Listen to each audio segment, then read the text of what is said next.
जब जब मेरो पुराना कथाले मसँग आफ्नो अंश माग्न थाल्छन्, जब जब मेरो पुराना कथाले म भित्र हिस्सा माग्न थाल्छन्, जब जब मेरो कथाले मनभित्र आफ्नो आधिपत्य जमाउन थाल्छन्, जब जब मेरो पुराना कथाले मनभित्र दिलका कुना कुना घुस्न थाल्छन्, जब जब मेरो पुराना कथाले मनभित्र तहल्का मचाउन थाल्छन्, जब जब मेरो पुराना कथाले मनभित्र चस्का दिन थाल्छन्, तब मेरो जिन्दगी सकस बन्दो रहेछ। त्यही सकस बनेको कथा मनभित्र भत्भती पोल्दो रहेछ। त्यही दुखेको कथा आज म तपाईलाई सुनाउँदैछु।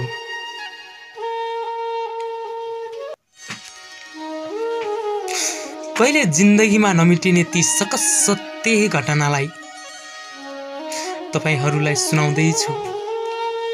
कहिले जिन्दगीमा नमिटिने स्मृतिका पानाहरू आज खै किन मलाई पल्टाउन मन लाग्यो। ती मनभित्रका कहिले नमिटिने ती जिन्दगीका भगाइहरू आज शब्द शब्दमा कोरिरहेको छु। र मलाई लाग्छ जीवन एउटा कथा हो।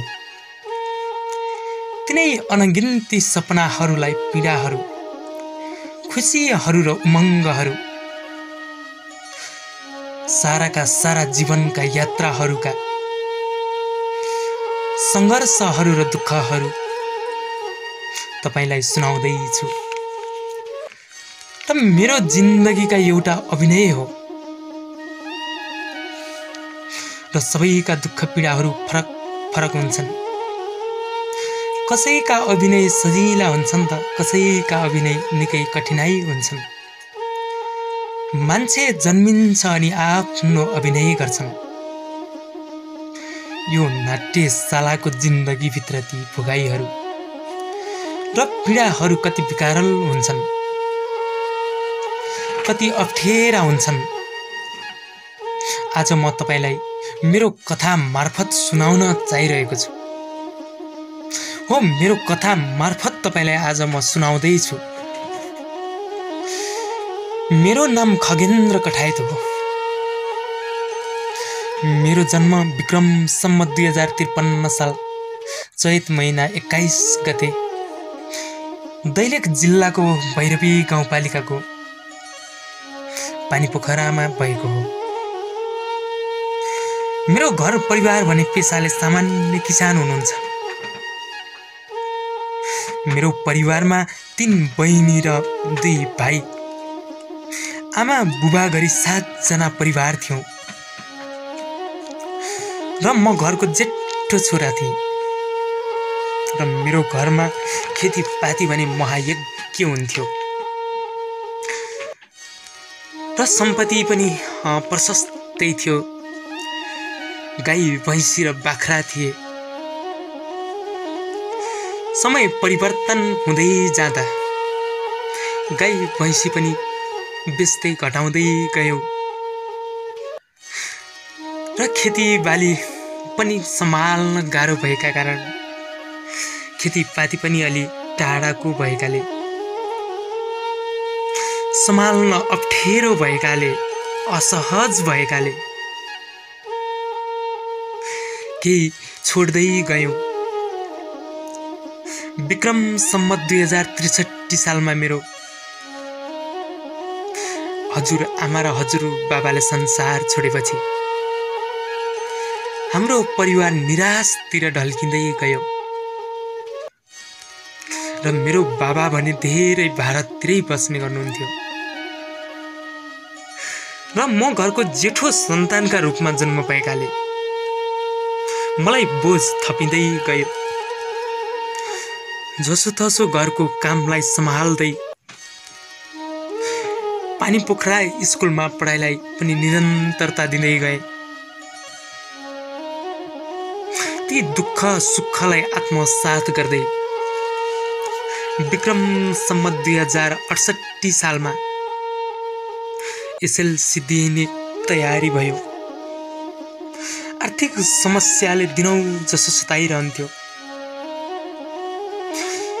जसो तसो गरेर एसएलसी केन्द्रश्री आदर्श उमावि खम्म गाडी परेकाले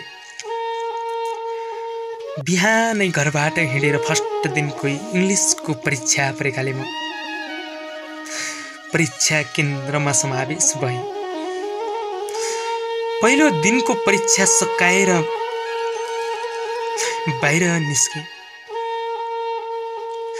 पहिलो परीक्षा राम्रो भएकाले निर्धक्क भएर सम्पूर्ण विषयको परीक्षा सकाएर साथीसँग रमाइलो गर्दै त्यो दिन घर पुगेँ र अनेकौं कुराहरूलाई मैले सोच्न थालेँ र ती विविध सोचहरूलाई कल्पना गर्दै सोच्दै आत्मसात गर्दै निधाएँ। भोलिपल्ट बिहानदेखि घरको जेठो छोरा भएकाले सम्पूर्ण घरको काम गर्नु पर्थ्यो र आफ्नो काममा निरन्तर लागिरहे। क्रमशः एसएलसी रिजल्ट पनि नजिकै आयो र रिजल्ट पनि सकारात्मक आयो र मलाई सरले फोन गरेर भन्नुभयो, खगेन्द्र तिमी सेकेन्ड डिभिजनमा पास भयो, ल बधाई छ तिमीलाई भन्नुभयो। त्यति बेला मलाई खुसीको सीमा नै रहेन र त्यो दिन सम्पूर्णले मलाई हाँस्दै बधाई दिँदै साथीहरूसँग खुसी हुँदै रमाउँदै बिते र त्यसपछि दिनहरू अघि लम्किँदै गए। विक्रम सम्वत 2069 साल श्रावण महिनामा मैले कसैको नम्बर पाएर घरिघरि मिस कल गर्न थाले र उताबाट पनि मिस कल आउन थाल्यो। त्यति बेलासम्म माया के हो भन्ने थाहा थिएन, किनकि मैले कसैको माया गरेको पनि थिएन। तिनी मिसकलका आवत जावतले गर्दा उनीसँग बिस्तारै फोन कलहरू जोडिँदै गए र बिस्तारै कुराकानीका दिनहरू सुरुवात हुन थाले। बिस्तारै मनभित्रका कुराहरू खोलिन थाले। उनको आवाजले मलाई, मेरो आवाजले उनलाई मनभित्र मायाका तहल्का मच्चिन थाले र आर्थिक स्थिति अलि दयनीय भएकाले दिनौं जसो रिचार्ज हाल्न नसकिने भयो। ती मायाका छेडछेडहरू मेरो दिलमा चस्स चस्स बिज्न थाले। म उनलाई दिनौं भेट्न बजार जाने गरे, कहिले गाई बाख्रा चराउन जाने गरे। हाम्रो माया झन्झन्ती ससाना नसामा रक्त सञ्चारका सिरा जस्तै बिस्तारै सञ्चालन हुन थाले। त्यसपछि पहिलो पत्र लेखेर उनको ठेगानामा पठाउने निर्णय गरे। खासै पत्र नलेखेको कारणले होला, जानी नजानी भए पनि मैले पत्र कोरेर उनको ठेगानासम्म पुर्याएँ र केही दिनमै उनको हातमा पत्र परे लगतै उनले पनि त्यो पत्रलाई स्वीकार गरिन् र उनले पनि केही दिनमै पत्र कोरेर मेरो ठेगानामा पुर्याइन् र म क्रमशः फोनबाट जिस्किएका ती कुराहरू बिस्तारै हाम्रो चिठीमा परिणत हुँदै गए। रिचार्ज भएसम्म मोबाइलबाट कुराकानी र रिचार्ज नहुँदा चिठी आदान प्रदान गर्दै उनलाई भेट्न म सधैँ उनको घर नजिक र मलाई भेट्न उनी मेरो घर नजिक आउँदै हरेक बहानामा भेट्ने गर्थ्यौं र धेरै जिस्किने गर्थ्यौं। हो, यही कथालाई आज म मेरो कथा मार्फत तपाईलाई सुनाउँदैछु। ती सत्य घटनाहरू मलाई आज पनि झलझल्ते आँखामा आउने गर्छ र यिनै सत्य घटनालाई पल पल छेडछेडहरू आज म तपाईलाई सुनाउँदै छु मेरो कथा मार्फत। यिनै सत्य घटनाहरूलाई मैले जस्ताको तस्तै लेखेर मेरो कथा मार्फत तपाईलाई सुनाउँदै छु। केही दिनपछि मेरो कक्षा 11 को पढाइ सुरु हुन लाग्यो र म एक दिन कलेज गएँ। सबैसँग चिन्चान गरेर फर्किएँ। मलाई धेरै साथीहरूले सम्झाउन खोजे, बाबा आमाले सम्झाउन खोज्नुभयो र मैले त्यति बेला साथी बाबा आमाको माया भन्दा पनि प्यारी उही मनकी मायालुलाई सम्झिन थाले र मलाई उनको मायाले पिरोलिरहेको थियो। त्यति बेला मैले आफ्नो पढाइ भन्दा पनि ठुलो उनको माया र उनको मुस्कान देख्ने गर्थेँ। यिनै प्रसङ्गमा घरमा विवाद भए लगतै मैले आफ्नो घर छोडेर कैयौं दिन मैले जङ्गलमै बसेर दिनहरू बिताएँ। त्यसपछि घरका कुरा पनि असह्य हुन थाले। करिब 20-22 दिन जङ्गलमै बिताएपछि मेरो साथीहरूका जङ्गलका चराचुरुङ्गी र जङ्गलका जनावरहरू मसँग नजिकिन थाले र मैले एक दिन यस्तो निर्णय बनाएँ, म घर पनि जाँदैन, अब साथीको घरमा पनि जानु हुँदैन। मैले आखिर भारत जाने निर्णय बनाएँ। त्यो साँझ नजिकैको घरमा गाउँको परम्परा अनुसार रुद्री कथा लागेको थियो र साँझ रमाइलो हुने भएकाले मैले उही मनकी मायालुलाई दिनमा पत्र कोरेर मैले उनको ठेगानामा पुर्याउने प्रयास गरेँ। साँझ रमाइलो हेर्न उनी पनि गएकी रहेछन् र म पनि गएर उनलाई इसारा गर्दै उनलाई एक्लै बोलाएर मैले उनको हातमा भारत जाने निर्णयको अन्तिम पत्र हस्तान्तरण गरेँ। हो, यिनै विविध कथाहरूलाई मैले आज तपाईलाई मेरो कथा मार्फत सुनाउँदैछु। हो, त्यो पत्रमा यस्तो लेखिएको थियो, त्यो अझै पनि याद छ मलाई। प्यारी मनकी मायालु 129, विविध कारण समयले पनि ढल्काउने रहेछ। अब कति जेल जङ्गलमा बस्नु, म भारतमा जाँदैछु।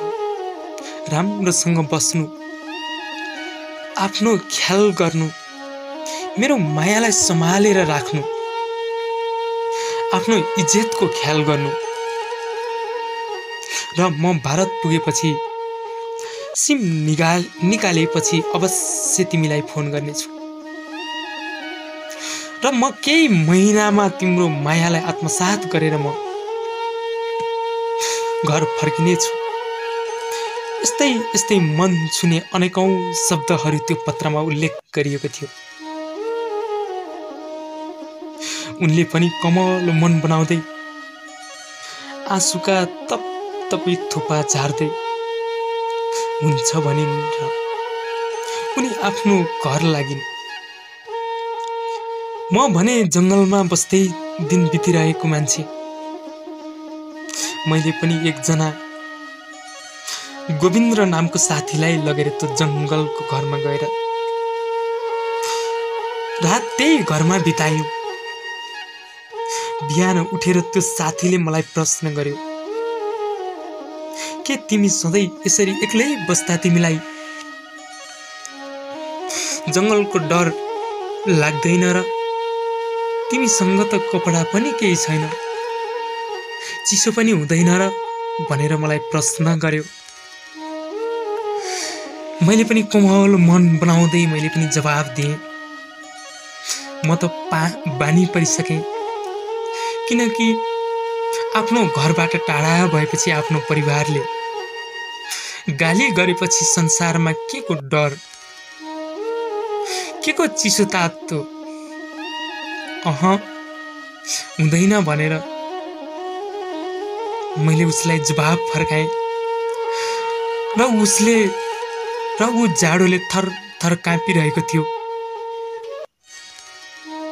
र मैले उसलाई भनेर अब म जाँदैछु, केही वर्षमा फर्किन्छु है, राम्रोसँग बस्नु, उसको भावना र उसको कुराकानी, उसले गरेका क्रियाकलाप मलाई भन्नु, मेरो बारेमा उसलाई सबै थाहा थियो र विशेष गरी उसको ख्याल गर्नु भनेर छोडे। र उसको बारेमा हामी दुईको सम्बन्ध सधैँ सक्रिय भएर लागिरहन्थ्यो। हाम्रो सम्बन्धलाई अझै बलियो बनाउनको लागि उसले पनि एकदमै सहायता गरेको थियो। र यस्तै कुरा गरेर उसलाई घर फर्काउँदै परदेशको यात्रा लागे र ऊ पनि मलिलो मुहार गरेर घर फर्कियो र म पनि त्यहाँदेखि छुट्टा मलिलो मुहार बनाएर परदेशको यात्रा गरेँ। हो, ती पल मलाई हिजो जस्तो लाग्छ। ती साथीहरूको माया अनि विशेष गरी उनी मायालुको मायालाई आत्मसात गर्दै परदेशको यात्रातर्फ लागियो र कहिले भारतको यात्रा नगरेकोले त्यो यात्रा भने ती रमाइला सडकभरि गुडिरहेका गाडीहरू र रमाइला बजारहरू हेर्दै रमाउँदै 3 दिनपछि भारतको हल्द्वानी नैनीताल हुँदै अल्मोडा पुग्यो र पहिलो पटक भारतको यात्रा भएकाले मलाई हिन्दी भाषा बोल्न पनि आउँदैन थियो। हो, धेरै सङ्घर्ष हुँदो रहेछ जीवनमा। जिन्दगीमा सबै मसँग गएका सङ्गी साथीहरू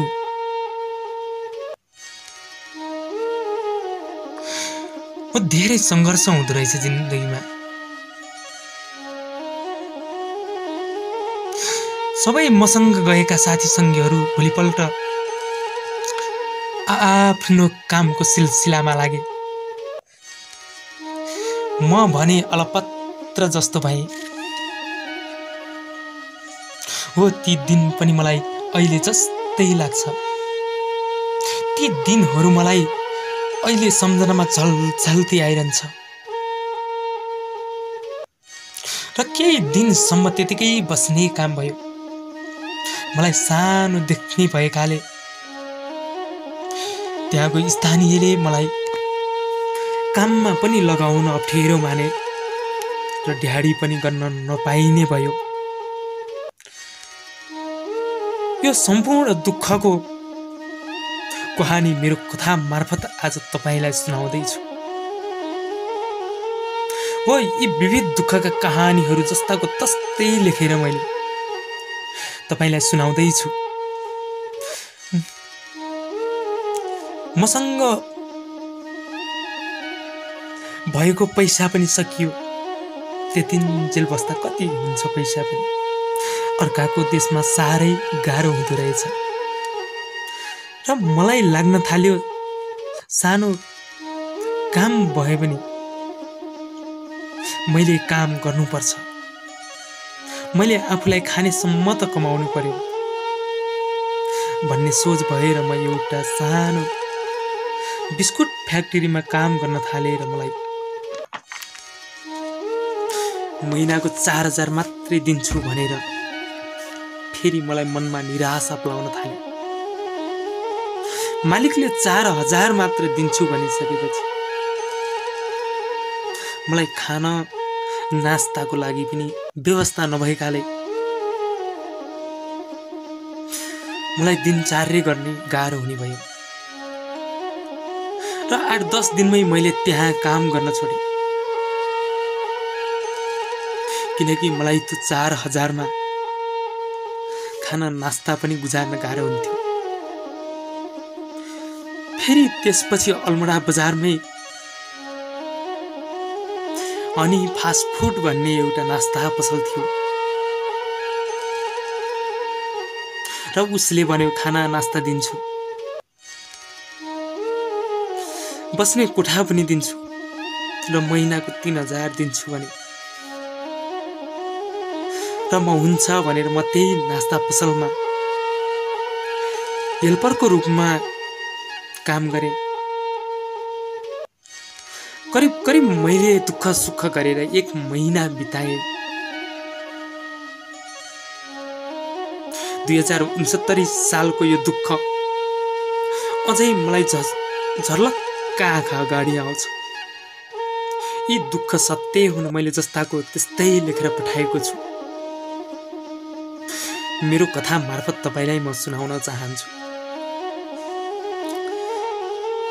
त्यसपछि 1 महिनापछि म रानीखेतको करिब 200 किलोमिटर तल डुङ्ग्री सिमौली भन्ने ठाउँमा पुल बनाउने काम चलेकाले म त्यहाँ गएर 250 रुपैयाँ दिनको ढ्याडी गरेँ। ती बालुवाका कट्टा अनि ती सिमेन्टका कट्टा बोकेको र ती ढुङ्गा बोकेको, ती ल्यान्टर हाल्दा तसलामा सिमेन्ट बोकेको, ती दुःख मलाई अहिले जस्तै लाग्छ, किनकि त्यो पल जीवनभरि भुल्न नसकिने क्षण बनेको छ। करिब करिब 7 महिना त्यही गाउँमा बिताएँ मैले। अझै गाउँ ठाउँका दाजुभाइ इष्टमित्र अरूसँगैका साथीहरू बसेर अर्कैको गाउँको साथीहरूसँग बसेर बिताएँ र हिसाब गरेर जम्मा जम्मी 65,000 बचाएर फेरि अल्मोडा बजार गएँ। बजारमा धेरैसँग चिनचान हुन थाल्यो, धेरै आफन्त बने। पैसा हुँदा मान्छे सजिलै कमाउन सकिँदो रहेछ र मसँग त्यति बेला किनेको स्यामसङ मोबाइल करिब 13,500 को थियो। तर सिम निकाल्नको लागि आधार कार्ड चाहिन्थ्यो। तर मलाई एउटा त्यही घरको मालिकको छोराले बुढाफोनको सिम दिएको थियो। त्यही सिमका आधारमा मैले करिब 8 महिनासम्म पनि कसैलाई सम्पर्क नगरी बस्ने। मेरो मन पनि कस्तो कठोर। त्यो अन्तरालमा म गाउँ घरको साथी सङ्गी र प्रेमिकाको यादमा पनि नराई बिताइरहे। कस्तो कठोर मेरो मन, कस्तो निर्दयी मेरो दिल, कस्तो मेरो मुटु र म पनि निर्दयी बनेर बस्ने यस्तो कठोर मन गर्न सकिँदो रहेछ। घरबाट मन बिलौना गरेर हिँडेपछि ती दिनहरू मलाई पल पलमा याद आइरहन्छन् र ती साथीहरूसँग 17 दिनमा बसेर रमाउँदा मसँग भएको पैसा सबै सकियो र त्यसपछि साथीहरू टाढा टाढा हुन थाले। पैसा सकिए लगतै मेरो मनले अर्को निर्णय गर्यो र भोलिपल्ट बिहानै अर्कासँग पैसा करिब 300 मागेर फेरि गाडी चढेर अपरिचित ठाउँतिर लागे। तर कसैसँग सम्पर्क नभएकाले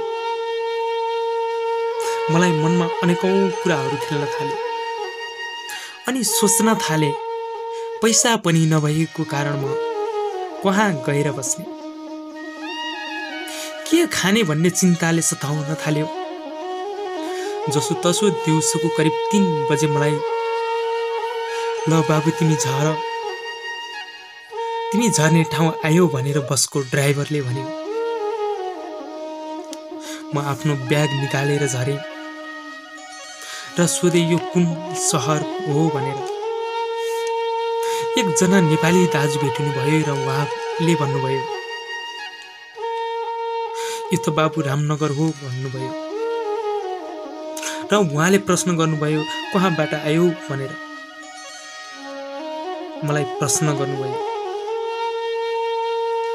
र मैले जवाब दिएँ अल्मोटाबाट आएको भनेर। उहाँले मलाई अनेकौं प्रश्न गर्न थाल्नुभयो। मैले जवाब दिँदै गएँ। उहाँले मलाई भन्नुभयो हिँड मेरो कोठामा गएर बसौँ, आजभोलि केही कामको खोजी गरेर लगाइदिउँला भन्नुभयो र उहाँको कोठामा गएर पुगेर नुहाई धुवाई गरेर मलाई उहाँले 2 जोडी कपडा किनेर ल्याइदिनु भयो। उहाँले गरेका ती सहयोग मलाई ती अपरिहार्य हुनेछन्।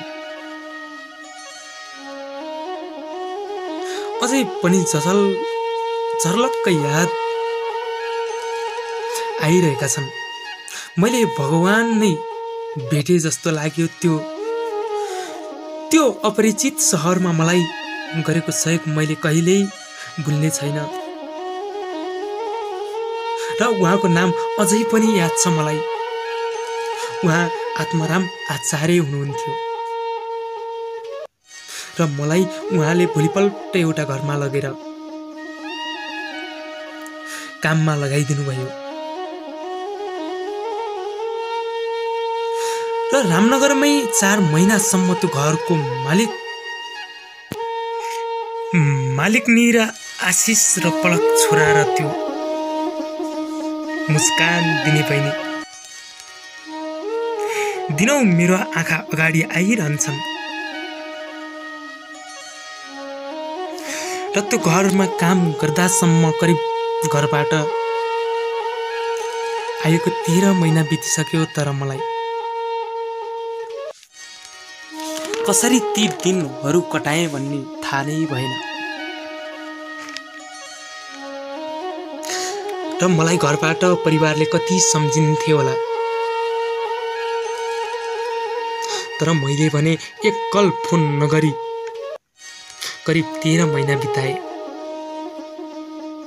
त्यति बेला फेसबुक पनि अर्कै नामले चलाउने गर्थे। एक दिन अचानक आफूसँगै पढेको साथीलाई अनलाइनमा भेटे र उहाँको नम्बर मागेर कल गर्न थाले। त्यसपछि उसले साथीहरूलाई भनेछ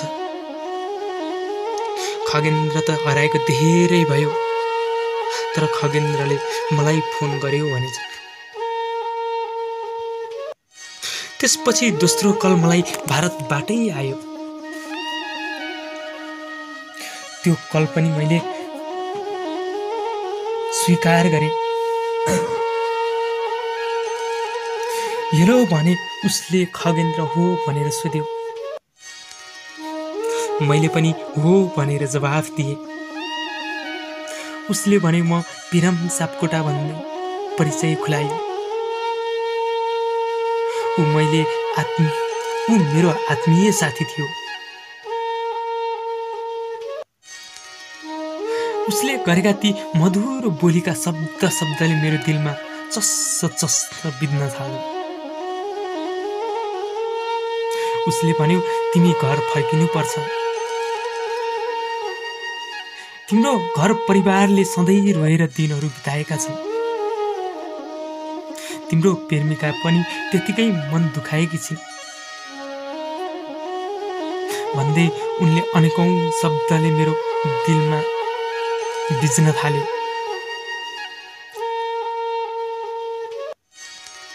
त्यो रात मैले गहिरिएर आफ्नो घरको भाइ बिनाको याद, आमा बुवाको याद अनि विशेष गरी प्रेमिकाको माया मुस्कान मिठास बोलीको कल्पना गरे। त्यसपछि मलाई आफ्नो गाउँ घर आफ्नो प्रेमिकाको यादले निकै सताउन थाल्यो। ती दिनहरू ती दुःखहरू मैले जस्ताको तस्तै लेखेर पठाएको छु। मेरो कथा मार्फत सम्प्रेषण गरिदिनुहोला। मैले ती चिठीहरू र फोटा पनि जस्ताको तस्तै पठाएको छु। मेरो कथामा सुरक्षित राखिदिनु होला। र केही दिनमै म घर जाने तयारी गरे। काम गर्ने घरको मालिकलाई भने, अङ्कल भोलि घर जाँदैछु भने।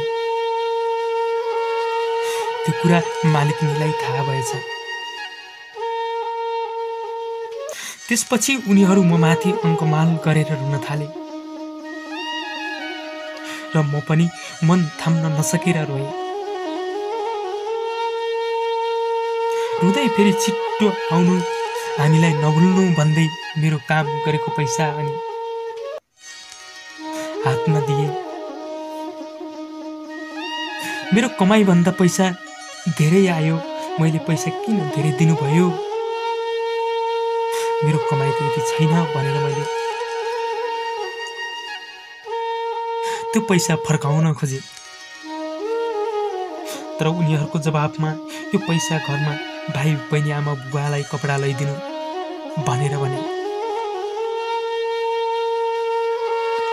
भनेर त्यो पैसा उनीहरूले फिर्ता लान मानेनन् र मेरै हातमा दिए। र त्यहाँबाट हिँड्ने भोलिपल्ट बिहान हिँड्ने तयारी भयो मेरो। र घरबाट बाहिर निस्किँदा अङ्कलले म पुर्याइदिन्छु बस स्ट्यान्डसम्म भनेर अङ्कल, उनको छोरी र म स्कर्पियो चढेर गयौँ। बस स्ट्यान्ड आइसकेपछि म झरेँ। फेरि अङ्कलले मलाई करिब 5,000 त्यति बेला दिनुभयो र मैले त्यो पैसा पनि समाउन अप्ठ्यारो लाग्यो। किन दिनुभएको भनेर जवाफ गर्नलाई उहाँले भन्नुभयो, घरमा पैसा बचाएर लग्नु, तिमीलाई भाडा हुन्छ लैजाऊ भनेर मेरो हातमा दिइसके मैले त्यो पैसा पनि समाएँ। र उनीहरूका मुख पनि मलिला र निराश भए, किनकि राम्रो कामदारको रूपमा मैले त्यहाँ काम गरेको भएकाले होला। उनीहरूकै छोरा जस्तो भएर मैले त्यहाँ काम गरेको थिएँ। र छोरी निकै रुँदै थिए। उसको छोरीले पनि करिब 4-5 हजार पैसा दिएर उनीहरू बाइका हात हल्लाउँदै निराश बनेर मलाई राम्रोसँग जानु भन्दै निराश हुँदै फर्के। हो, मलाई त्यही याद आउँछ। उसले म वनवासा नपुग्दासम्म फोन मेरो कानमै रहिरह्यो र वनवासा पुगेपछि अब नेपाल गएपछि कल गर्नु भन्दै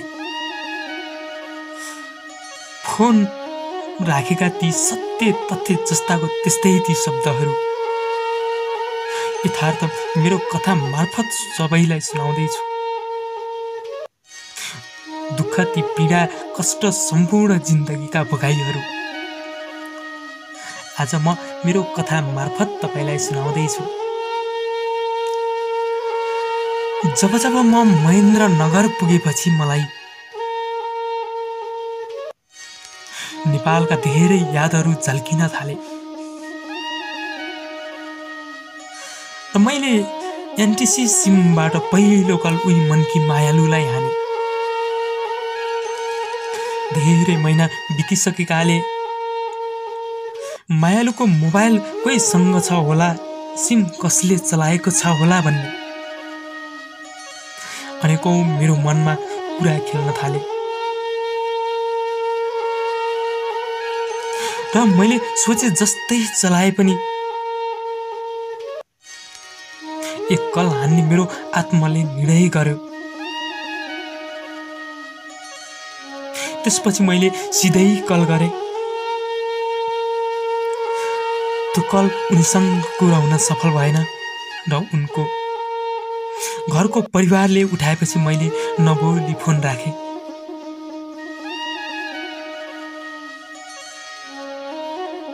तिनै विविध कुराहरू आशंका लाग्दै साँझ सुर्खेत पुगे। अर्को दिन छिट्टै करिब 4 बजेको समयमा म आफ्नो घर नजिकै बजारमा पुगेँ। साथीहरू क्यारम खेल्दै थिए। उनीहरूको मलाई देखे लगतै उनीहरूको सपना जस्तो मान्न थाले। हो, त्यो दिन मलाई अझै याद छ। कालो चस्मा, सिम पानीमा एसीसी कम्पनीको छाता, एसीसी कम्पनीकै टी सर्ट प्यान्ट ड्रेसमा थिएँ म। हो, ती दिन मलाई आँखा वरिपरि झल्की रहेका छन्। हो, घुमिरहेका छन्। र मलाई साथीसँग भेटेपछि मलाई केही साथीको माया त मेटियो, अझ माया बढ्न थाल्यो। त्यो भन्दा नि अझै हतार मलाई मनकी मायालुलाई छिट्टै भेट्न पाएको भए भन्ने लाग्थ्यो। त्यतिकैमा साथीहरूलाई जाउँ अगाडि भनेर नास्ता खाने पसलतिर लागियो। तर त्यो दिन भेट्न सकिएन र मैले त्यो रात पनि बजारमै बसेर बिताएँ। क्रमशः भोलिदेखि उनीसँग पनि भेट हुँदै गयो र ती विगतका दिनहरू पनि अहिले मनभित्रै उब्जिन थाले। मैले उनको बारेमा धेरै साथीहरूसँग सोध्न प्रयास गरेँ। करिब 10-11 दिनसम्म धेरै साथीहरूलाई उसको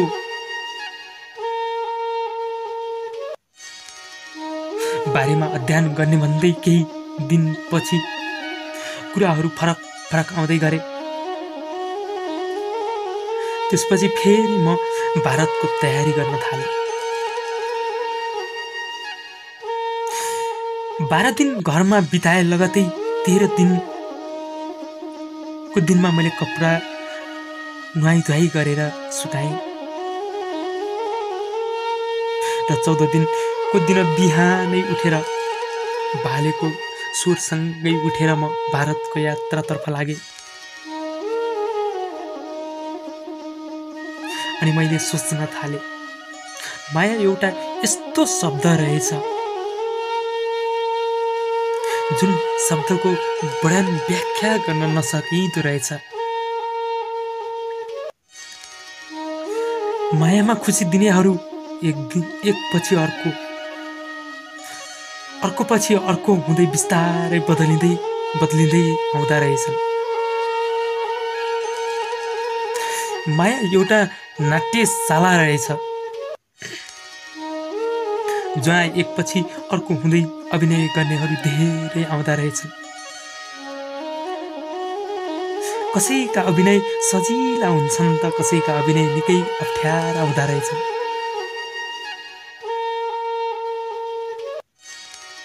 ती अप्ठ्यारा अभिनय गर्नेहरू सजिला अभिनय देखेर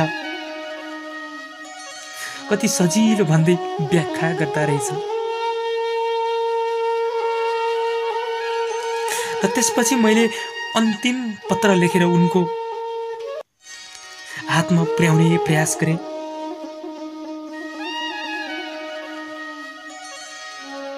र मैले पत्र लेखेर उनको ठेगानामा पठाएँ। म भारत फर्किसकेपछि म पनि उनको मायाबाट टाढा हुँदै गएँ, किनकि केही कुराहरू फरक निस्किएकाले मैले मात्रै एकहोरो माया गर्नु पनि त भएन नि।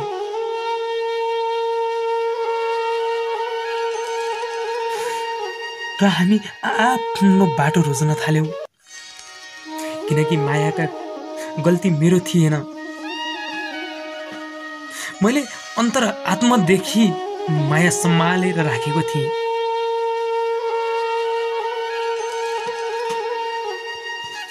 त्यहाँ भन्दा पछि पनि हाम्रो फोनमा कहिलेकाहीँ कुरा हुने गर्थ्यो। तर त्यो बल्झिएको घाउहरू पहिलाकै ठाउँमा पुग्न भने निकै कठिन हुँदो रहेछ। कयौं प्रयाससम्म पनि ती पहिलाको स्थानमा ती घाउहरू, ती शब्दहरू त्यही ठाउँमा फिर्ता हुन सकेनन्।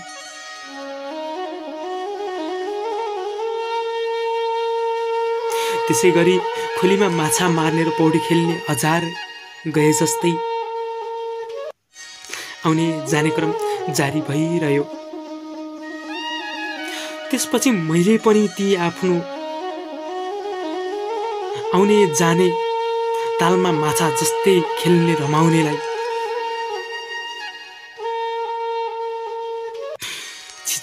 छिचल्दै आफ्नो बाटो रोज्नतर्फ लागे।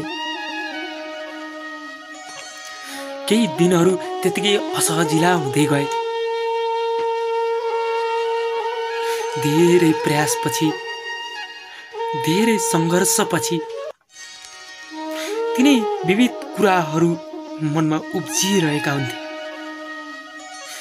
ती मनका कुराहरू भने एकदमै कठिनाइ हुँदा रहेछन्।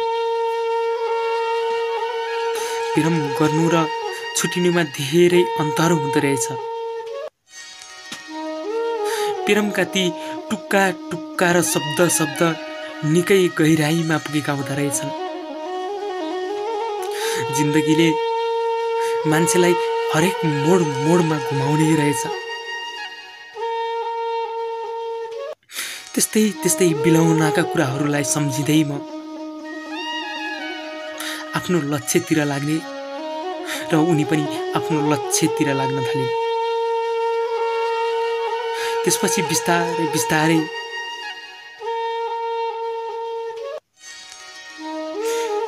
आफ्नो बाटो समाएर अहिले उनी पनि आफ्नो घरमा श्रीमानकै मायामा रमाएकी छिन्। म पनि आफ्नै मायालुसँग रमाइरहेको छु। र यस्ता दुःख र वेदना कष्ट छेडमा जिन्दगीमा धेरै आइपर्ने रहेछन्। ती सम्पूर्ण सुख दुःख र कहानीहरू छिचल्दै अगाडि बढ्नुपर्ने रहेछ।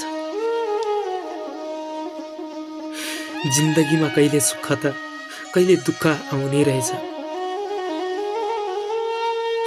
जिन्दगीमा कहिले फरक कहिले निरन्तर अघि बढ्ने पाटो नमिल्दो रहेछ। जिन्दगीका ती भनाइहरू, जिन्दगीका ती मिठास बोलीहरू, जिन्दगीका ती कोरेका पत्रहरू, जिन्दगीका ती धेरै कुराहरू अझै पनि मेरो मनमा बल्झिरहेका छन्। हो, तिमीले त बिर्स्यौ होला ती कुराहरूलाई। हो, मैले त बिर्सिन सकेको छैन। ती पाइलामा मेरो हर धड्कनमा ती अझै पनि बल्झिने गर्छन्।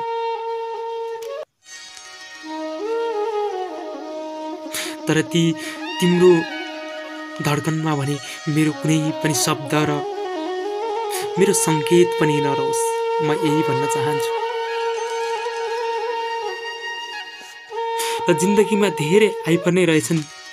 तिमी सुखमा रमाउनु, तिमी खुसी रहनु, तिमी सुखी रहनु, विशेष गरी आफ्नो श्रीमानको ख्याल गर्नु, आफ्नो श्रीमानकै मायामा रमाउनु। र कहिले छेडमा मेरो शब्दले काहीँ बोले पनि मलाई एक सेकेन्ड पनि नसम्झिनु। तिमी आफ्नै कथा व्यथामा रमाऊ, म भने दुखीको जिन्दगी, तिमी सहरमा महलमा रमाउने मान्छे। म भने झुपडीमै रमाउन बेच्छ हो सहरको त्यो महल भन्दा मलाई गरिबको झुपडी नै मनपर्छ। ल यस्तै यस्तै कहानीहरूलाई लेखेर तिम्रो ठेगानासम्म पठाउने प्रयास गरेको छु। यदि यो पत्र तिम्रो हातमा पर्यो भने पनि सुनिदिनु, र यदि सुन्यो भने पनि मेरो मायालाई एकचोटि पनि कल्पना नगर्नु है। र विशेष गरी आफ्नो मायामा रमाउनु, आफ्नो श्रीमानको ख्याल गर्नु, र मलाई भने मेरो कथा मार्फत मलाई भने डट कल्पना पनि नगर्नु। र यसै गरी दिनहरू अगाडि बढ्ने गर्छन् सपनाका महलहरू तोडेर, ती मिरेका पछौरीहरू उडेर, जिन्दगीका वास्ता पेस्तालाई, जिन्दगीका सत्य घटनालाई सम्हालेर आज यो पत्र मार्फत सम्पूर्ण तपाईहरूलाई सुनाएको छु। र मेरो कथा मार्फत सम्पूर्णलाई सुनाएको छु। यस्तै तपाईहरूसँग पनि दुःख पीर र धेरै वेदना, माया र बिछोडका कहानी छन् भने हामीलाई पठाउन चाहनुहुन्छ भने हामी तपाईको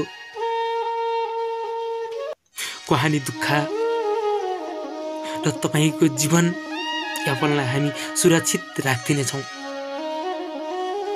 र तपाईहरूले हामीलाई सम्पर्क गर्न सक्नुहुन्छ, र फेसबुक मार्फत पनि तपाईले हामीलाई सन्देश पठाउन सक्नुहुन्छ भने हामीलाई इमेल मार्फत पनि तपाईले सन्देश पठाउन सक्नुहुन्छ। तपाईसँग पनि यस्तै सत्य घटनामा आधारित कुनै कथाहरू छन् भने हामीलाई इमेल मार्फत पनि पठाउन सक्नुहुन्छ, जसको लागि इमेल रहेको छ khagendrakataet444@gmail.com।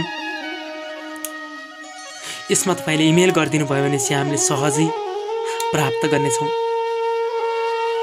र हामीलाई फेसबुक मार्फत पनि पठाउन सक्नुहुन्छ। फेसबुकको लागि खगेन्द्र कठायत सर्च गर्नुहोस्। र हामीलाई यस्तै गरी इमो, भाइबर र व्हाट्सएपमा पनि पठाउनु होला भन्दै हामी यस विशेष श्रृङ्खलाबाट हामीले यतिन्जेल प्रस्तुत गर्यौं खगेन्द्र कठायतको जिन्दगीका भोगाई दुःख कष्टहरूलाई हामीले सुरक्षित राखेका छौं र धेरै धेरै धन्यवाद दिन चाहन्छौं। र हामीलाई यहाँसम्म यो कथा प्रेषित गरिदिनु भयो।